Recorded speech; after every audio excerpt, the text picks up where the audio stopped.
Assalamualaikum warahmatullahi wabarakatuh. Perkenalkan, nama saya Siti Alifah. Saya dari Ilkom A2 nomor NIM 2002-11-071. Di sini saya akan menjelaskan tentang kasus-kasus yang berhubungan dengan hak asasi manusia di Indonesia pada saat era Jokowi.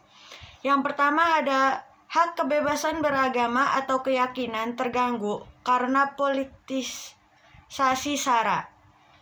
Karena terdapat insiden pelanggaran kebebasan beragama atau berkeyakinan, dengan adanya penguatan radikalisme dan ekstremisme di Indonesia, pelanggaran HAM ini terjadi pada tahun 2015 sampai 2018. Berikut bentuk kekerasan hasil temuan setara institut. Yang pertama, toleransi. Yang kedua, penyesatan ajaran. Yang ketiga, pemaksaan keyakinan. Yang keempat, pengusiran. Yang kelima, ujaran atau syiar kebencian. Yang keenam, aksi teror. Yang ketujuh, condoning. Yang kedelapan, penghentian paksa dan pelanggaran kegiatan ibadah atau keagamaan. Yang ke-9, ancaman terhadap anak-anak kelompok minoritas. Yang ke-10, diskriminasi. Yang ke-11, pembiaran. Yang ke-12, kriminalisasi. Yang ke-13, ada penolakan dan penghentian paksa pembangunan atau renovasi tempat ibadah. Yang ke-14, ada intimidasi. Yang ke-15, penyegalan tempat ibadah. Yang ke-16, ada pelarangan forum ilmiah. Yang ke-17, ada pembubaran dan penolakan kegiatan keagamaan. Yang ke-18, perusakan rumah warga kelompok minoritas.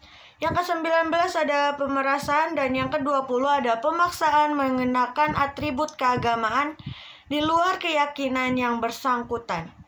Masalah tersebut terjadi pada periode pertama Jokowi karena maraknya politisasi SARA yang meningkatkan antagonisme antara masyarakat. Maka dari itu, menurut pendapat saya, masyarakat harus dapat berpikir lebih baik dalam artian berpikir logis dan cermat dalam menyikapi isu SARA ini. Pasalnya, isu tersebut kerap digunakan pihak tertentu untuk meraih kekuasaan.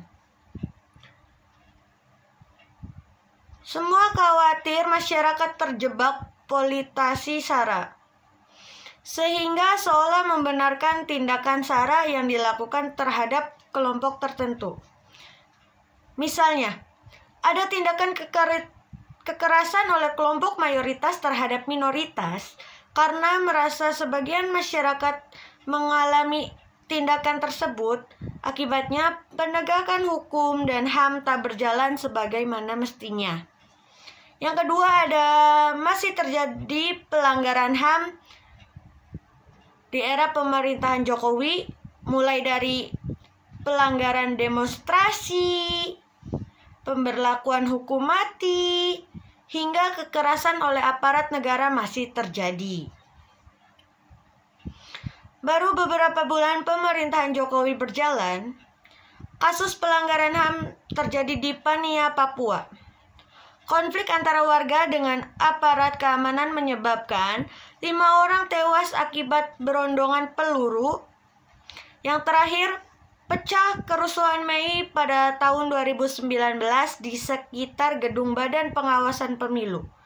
Dalam rangkaian kekerasan yang terjadi, diduga terjadi pelanggaran HAM, mulai dari tudingan penggunaan kekerasan yang tidak diperlukan, sehingga pembatasan akses media, akses medis. Tanggapan saya sendiri pada kasus ini adalah agar tindakan tegas atau sanksi segera ada proses sampai ke pengadilan.